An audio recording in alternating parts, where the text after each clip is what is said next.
Today we're talking retirement planning, retiring at 60 versus age 62. This story directly from our planning community, something one of our clients went through 2 years ago as they evaluated that target date of age 60. Now we're gonna talk about a couple key concepts here today, so stay with us throughout the video. We're gonna talk FERS Basic Annuity, we're gonna talk TSP, we're gonna talk special retirement supplement, Social Security, how all those sources of income work together, and just really how to think through these sort of decision points. So let's go ahead and get into it. But first, my name is Justin. I'm a certified financial planner. I've been doing this for a long time, helping federal families make good decisions, helping them plan for retirement and manage investments. So if you have questions like this, we'd love to hear them. We're all about providing education and helping as many people make those good decisions and successful transitions to retirement as possible. So let me give you a little bit of backstory. This is a career federal employee. He's a GS-15. He's been maxed out for several years, and he was eligible to retire at MRA with his 30 years of service. Okay, so this is something that he'd been thinking about for a while. Now, this is pre-pandemic time, so the office place, the work environment was a little bit different. There was a commute involved, and living in the DC area, the commute was not very much fun. It was adding about 2 hours a day, sitting in the car. So not a very enjoyable thing. Kind of wears on you, grinds on you a little bit. Doesn't hate the work that he does, likes the environment that he's in for the most part, except for that commute. So that was really wearing on him. And then things changed with the pandemic, able to work from home. And that's continued, right? Senior level guy here does great work. There's no reason he shouldn't be able to do that remotely and check in with the other employees as he needs to. That's a little bit of the backstory on the work side. He's also a family man. So he's the primary breadwinner for his family. There's some other income coming in from a few other sources, but for the most part, this salary, the GS salary, is going to be the family's main source of income. Got 3 kids. One of them's well into their own professional career. There's 2 other kids finishing up their college careers, okay? And one of their big goals was to give all 3 kids a head start with no college debt, which I love, super committed to this, but this has been a priority for them, and it's weighed on maybe building some of the assets on their balance sheet. Personal choice, of course. They also have some goals to relocate once retirement becomes real, once the kids are kind of fully out and on their own. And they're trying to lay the groundwork for that move now by making an investment, getting things in place so they can do that seamlessly when the time does come. So let's go back to age 60, which was in 2022. And the mindset had just shifted, and mostly because, as I described to you, he was now able to telework the majority of the time, right? Which really it's changing so many people's outlooks and mindsets on work, right? And how they feel about it. And this is a prime example of that. With that grinding commute out of the way, this really opened up to start thinking about, I can continue to do this. It's no longer as much of a priority for me to go out as it was when I was spending all that time, Monday through Friday, big hours, right? Big hours in the office, then big hours in the car. Let's take a look at the numbers. So when he turned 60, he would have 35 years of service with his FERS Basic Annuity. And with that 35 years of service, his high 3, we calculated to be around 173,000, 173,200. So times 35 years of service, he had a 1% multiplier at 60, eligible for that immediate unreduced annuity. His annuity would have been around $60,620 a year. So that's what he would have been working with during that time period. He also would have been eligible for the special retirement supplement, okay? And that would have run from age 60 until age 62. And for him, that benefit would have been around $27,300 a year. Okay, so for the 2 things combined, you're talking about almost $88,000 in income from the FERS Basic Annuity and a special retirement supplement. So nice chunk to go ahead and offset the impact of losing your salary. Okay, now he also had a TSP, which was worth about $850,000. If you remember, 2022 wasn't a great year. His account was actually down a little over 10%, being invested 65-35 between the C fund and the G fund. Okay, so $850,000 or so, give or take, the average balance during the course of that year. He would add around a $34,000 income stream if you take the 4% rule into account. 4% distribution times that principal balance gives us our $34,000 on top of, the FERS Basic Annuity and the special retirement supplement money. So all totaled up, I have around $121,000 of retirement income he would have had coming in from those 3 sources. Of course, pulling money from the TSP early presents more challenges. You have a longer runway, greater risk of outliving your money, etc.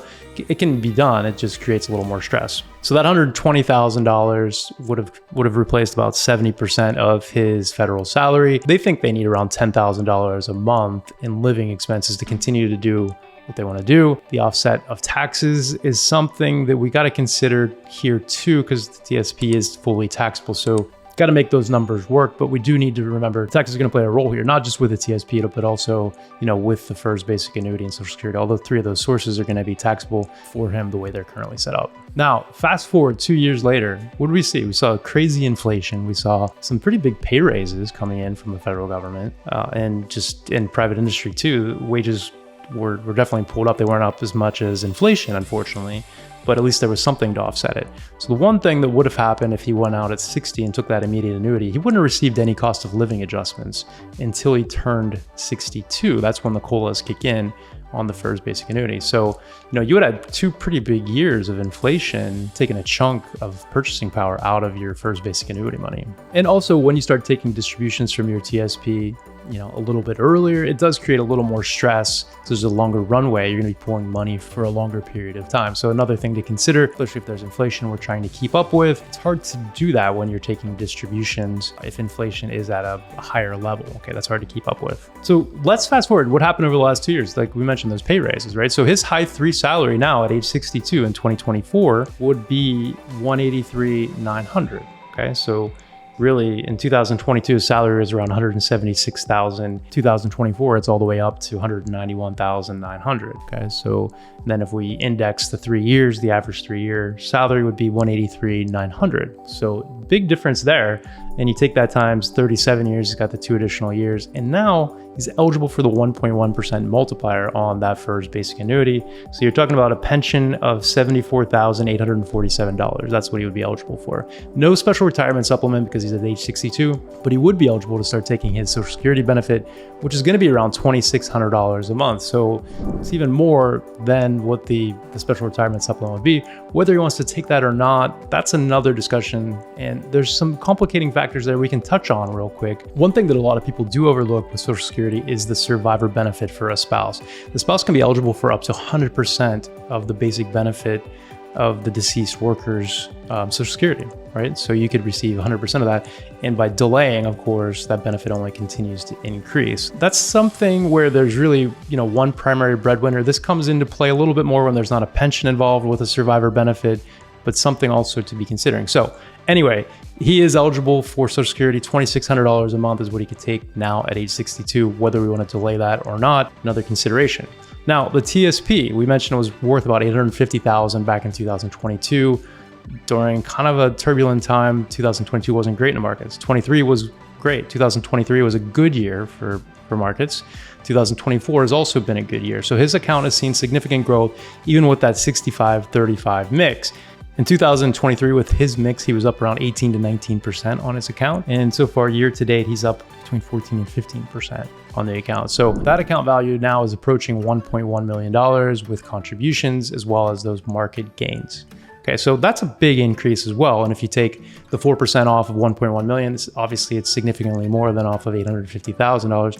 Gives you a little more comfort, a little more wiggle room. So now you're talking about a distribution of $44,000 a year versus, we were talking 34,000. So an additional 10 grand coming in there. All right, so those are the big things and how the situation has changed. I think he's even going to continue working longer now. There's 1 more year of school left for the last child to finish up their college education, and then that'll kind of be wiped off the books, free up some cash flow. They are working right now on their plans to acquire a property and kind of firm up what that looks like, get it where they want it to be so that then they can seamlessly transition. I don't know if he'll be able to tell, I think, from that location prior to retiring fully. So it depends on what he wants to do. What are some of the other options? So, if you're in this situation at age 60 versus 62, it doesn't have to be all or nothing. Like, you don't have to continue with your federal career if you're really burnt out on the work, which I know a lot of folks are, and I completely understand that. So there are other options. I mean, you can go private industry and find a really competitive salary, maybe making as much or more than what you are currently in your federal career. That's kind of a nice way to top things off for a lot of folks at the end. Or, if you're not worried about that competitive salary, just find something that contributes, so it takes kind of the stress off of some of your retirement assets, doing some part-time work, something you're passionate about, something that doesn't pay quite as much but has value in other ways, right? And does contribute to the overall income statement in your balance sheet, keeping those things healthy. Those are kind of the big things we wanted to walk through here today and just show you how those 2 years can make a difference. And of course, money is not the only issue. We say this all the time. I mean, we talk to so many people who wish they had gone out a few years earlier. It just really depends on your situation and what your goals are. And, they're going to work in your favor if you put extra time in and you're smart about it. How much are those extra years worth to you? If you do have a plan and you're really passionate about retiring and using your time somewhere else, you just have to work through the numbers and see what you're comfortable with and make your choices based on those facts. Okay. So hope you found this helpful. If you have, please give us a like and share with a colleague or a friend who you think you might find some value in it. Until next time.